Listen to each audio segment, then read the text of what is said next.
Bonjour à tous et bienvenue sur boursicoté.com pour cette nouvelle analyse technique Forex, matières premières et Bitcoin avec une paire de devises euro-dollar qui continue à évoluer ici dans un range d'évolution court terme entre 1.0120 et une zone de résistance proche ici des 1.0260. On se stabilise dans cette zone, d'un point de vue global on reste donc sous l'influence de cette dynamique baissière. Suite à cette impulsion, le rebond technique n'a même pas permis de valider ici un retour sur la moitié de cette amplitude. On se stabilise donc autour du retracement à 38,2% de Fibonacci, donc pour l'instant dans un mouvement qui reste essentiellement technique.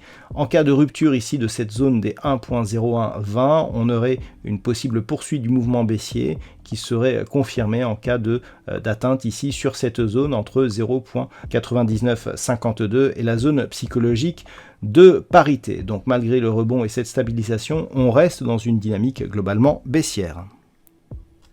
Sur la paire de devises livre sterling contre dollar américain, on reste dans une tendance court terme qui est haussière. Je vous faisais remarquer il y a peu que nous avions de nombreux contacts sur la bande de Bollinger supérieure, des retours sur la moyenne mobile 20 exponentielle qui étaient relativement bien respectés. Ça a encore été le cas aujourd'hui, après un contact ici marqué sur cette bolle supérieure. On revient sur la moyenne mobile 20 exponentielle, l'attaque est un peu plus agressive, mais cette moyenne mobile résiste tout de même et continue à agir comme une zone de support. Pour l'instant, on se stabilise ici sur des niveaux proches des 1.2160.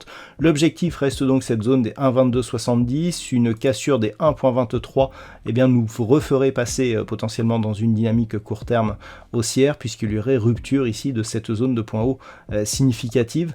Mais pour l'instant, tant que nous sommes ici sous la zone des 1.2270, on reste dans une dynamique essentiellement baissière.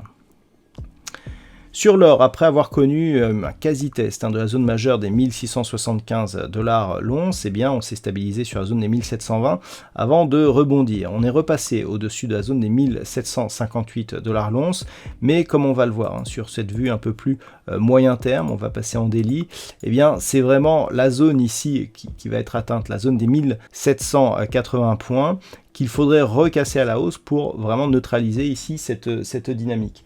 Pour l'instant, on est dans une tendance qui reste baissière d'un point de vue moyen terme, malgré l'attaque ici de la moyenne mobile 20 exponentielle. Il s'agit certes d'un mouvement, d'affaiblissement donc de cette dynamique baissière. Le fait que l'on attaque ici cette zone et que l'on casse des niveaux significatifs est un premier signe.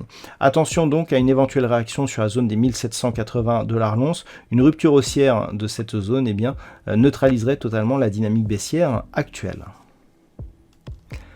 Sur le WTI, il semblerait que nous soyons sur une phase de stabilisation puisque nous avons des contacts répétés ici sur cette zone des 93,50 depuis le début du mois de juillet. Là, on termine le mois, on est quasiment resté sur l'évolution du brut léger américain. On n'a pas de mouvement significatif aujourd'hui. On voit le point haut que l'on marque a déjà été résistance sur cette phase, juste au-dessus des 100 $ le baril. Pour l'instant, donc, on se stabilise entre cette zone des 93,50 et des 100 $ le baril dans une dynamique qui a cassé la dynamique haussière précédente. On était ici sur une impulsion haussière, on le voit ici, ce support qui a cédé. On reste certes sur la zone des 93,50, donc mouvement qui s'est totalement neutralisé. Il n'y a qu'une rupture de cette zone des 93,50 qui pourrait envoyer un signal fort de retournement du mouvement avec comme objectif donc les zones des 88 puis 84 $ le baril. Et puis enfin, le Bitcoin qui nous envoie une petite surprise, puisque tout simplement le Bitcoin était généralement corrélé avec l'indice Nasdaq, et là le Nasdaq est bien monté, mais le Bitcoin est resté coincé ici sur cette zone proche des 24 000 $ pour un Bitcoin. Alors par rapport à la baisse que nous avons connue, donc une perte d'un tiers de la valeur, de la stabilisation autour des 20 000 et de ce début ici de rebond, la séance du jour pose question, puisque nous avons tout simplement très peu de volatilité, alors que tous les indices sont montés assez fortement.